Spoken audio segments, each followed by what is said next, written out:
Hi everybody, Steve Degnan, advisor board member and former chief HR officer.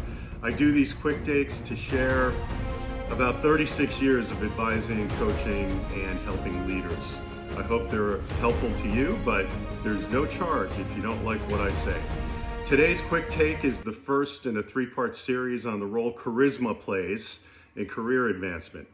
And in this first part, we're going to define it. The second part, we'll talk about how to improve from where you're at. And in the third part, we will talk about successful examples to reflect on.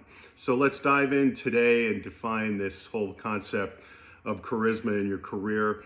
I'm reminded of a quote by a Supreme Court Justice named Potter Stewart decades ago when considering a case on obscenity. He said he had a hard time defining obscenity, but he knew it when he saw it.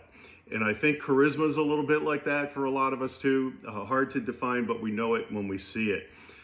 Some cynics might say, well, isn't charisma just used by manipulators and narcissists and sociopaths to get what they want?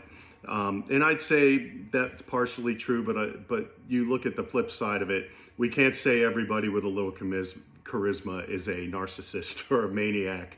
And it's used the right way and used for the good, it's a great thing to possess. The signs and the demonstrated behavior of people with charisma, even just a little. Number one, smiling, humor, especially humor that's well placed and lands well. Being in the moment and being with people and not being distracted. And that's part of having a good sense of humor, is listening to what's going on in the moment and being able to comment on it. A genuine like of people. And that's a tough one to fake if you don't, especially for a leader.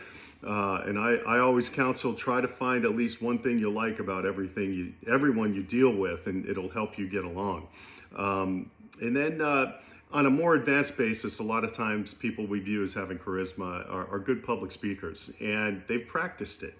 And there's other things as well, but I think those are the basics. So all of that, if you add it all up, to me at least, it means an ability to connect with others and connect well.